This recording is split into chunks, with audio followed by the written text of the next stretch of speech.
Hi hello welcome to women's collective. సనాతన ధర్మశాస్త్రాలలో ఉందని చెప్పేసి నిమ్న వర్గాల బాలికలకు దేవుడితో పెళ్లి జరిపించి వాళ్ళను వేశ్యలుగా మార్చి సమాజం అంతా వాడుకునేది. వారినే మనమంతా దేవదాసిలనే వాళ్ళం. ఆ దేవదాసిల వయసు 40 దాటగానే వారిని వేలం వేసేవారు. వారిని వేలం పాటలో గెలుచుకుని తీసుకుపోయిన వారు వారిని ఇంటి పనులకు గాను, వ్యవసాయ పనులకు ఇతరత్రా వాడుకునేవాళ్ళు. ఇలాంటి నికృష్ట వ్యవస్థను సనాతన ధర్మం పేరుతో మనువాదులు ఈ దేశంలో వేల సంవత్సరాల నుంచి కొనసాగిస్తూ వచ్చారు.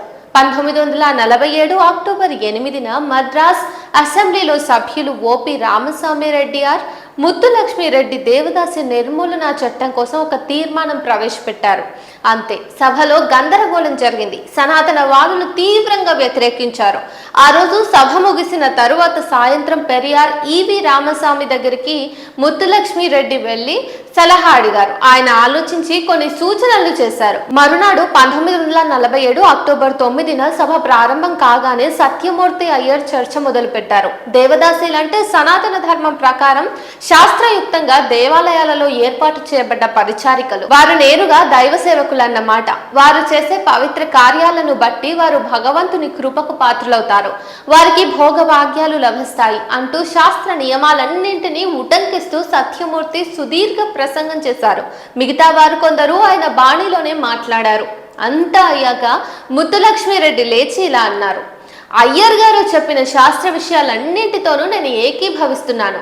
ఇన్ని వందల సంవత్సరాల నుంచి మేము చేస్తూ వచ్చిన సేవలకు మాకు అందించిన దైవ కృప చాలు. అందుకున్న భోగభాగ్యాలు కూడా మాకు సరిపోయాయి. ఇటువంటి పనులు అంటే దేవదాసీల వృత్తి చేయటం వల్ల దేవుడి ఆశీస్సులు లభిస్తాయని నమ్మేవారు, సనాతన ధర్మాన్ని గౌరవించాలని అనుకునేవారు నిరభ్యంతరంగా వారి ఇంటి ఆడివారిని స్వచ్ఛందంగా దేవదాసీలుగా మార్చుకోవచ్చు.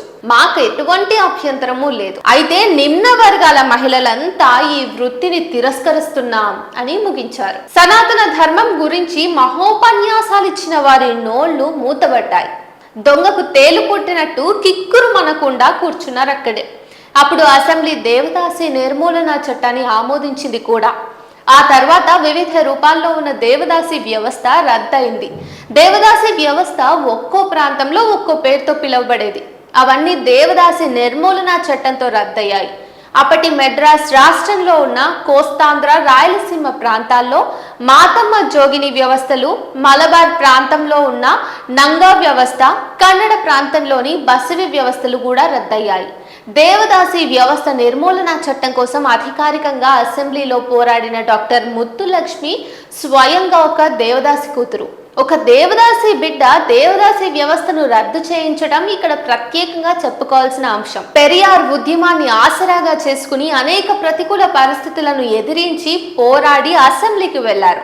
సుందరారెడ్డిని వివాహం చేసుకుని సాధారణ జీవితం గడుపుతూనే అసాధారణ ప్రతిభా పాఠవాలతో వైద్య, సామాజిక, రాజకీయ రంగాలలో రాణించారు. ప్రపంచ ప్రఖ్యాత ఆర్డిఆర్ క్యాన్సర్ ఇన్స్టిట్యూట్ కు ఈమె వ్యవస్థాపకురాలు. డాక్టర్ ముత్తులక్ష్మి స్త్రీ ధర్మ పత్రికకు సంపాదకత్వం వహిస్తూ తమిళ భాష సాహిత్యాలకు కూడా గణనీయమైన సేవలను అందించారు. 1886 జూలై 30వ తేదీ నుండి 1968 జూలై 22 మధ్య కాలంలో 82 ఏళ్లు జీవించిన ముత్తులక్ష్మి బ్రిటిష్ ఇండియాలో మద్రాస్ రాష్ట్రంలోని పుదుక్కోటై జిల్లా తిరుకోకర్ణం గ్రామంలో జన్మించారు. ఆడపిల్లల చదువుకు తీవ్రమైన ఆంక్షలున్న ఆ కాలంలో మద్రాస్ మెడికల్ కాలేజీ నుండి 1912లో వైద్యశాస్త్ర పట్టా సాధించారు. ఉన్నత విద్య కోసం ఆమె ఇంగ్లాండ్ వెళ్లారు. కానీ విమెన్స్ ఇండియన్ అసోసియేషన్ వారి ఒత్తిడి మేరకు తన బంగారు భవిష్యత్ ద్వారాలు మూసేసుకుని వచ్చి మద్రాస్ లెజిస్లేటివ్ కౌన్సిల్లో చేరారు. ముత్తులక్ష్మిరెడ్డి దేశంలో ప్రప్రథమంగా పురుషుల కళాశాలలో ప్రవేశం సాధించిన తొలి మహిళ.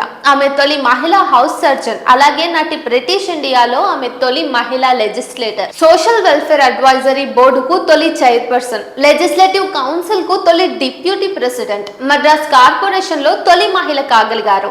వీటన్నిటితో పాటు 1953లో అవ్వై హోమ్ అంటే అవ్వ ఇల్లంకు రూపకల్పన చేసి ఆడపిల్లల్ని మోసపూరితంగా ఇతర ప్రాంతాలకు తరలించి వేశ్యావృత్తిలోకి దింపడాన్ని ఆపడంలో ప్రముఖ పాత్రను పోషించారు. 1947లో ఎర్రకోట మీద ఆవిష్కరించిన తొలి భారతీయ పతాకంపై దేశంలో ముఖ్యమైన వారి పేర్లు రాశారు. అందులో ముత్తులక్ష్మి పేరు కూడా ఉంది. బహుముఖీనమైన ప్రతిభతో అనేక రంగాలలో కృషి చేస్తూ దేశ సేవ చేసిన ముత్తులక్ష్మి కృషిని భారత ప్రభుత్వం గుర్తించి 1956లో పద్మభూషణ్ ప్రకటించింది. ఈ రోజు డాక్టర్ ముత్తులక్ష్మి యొక్క జన్మదినం.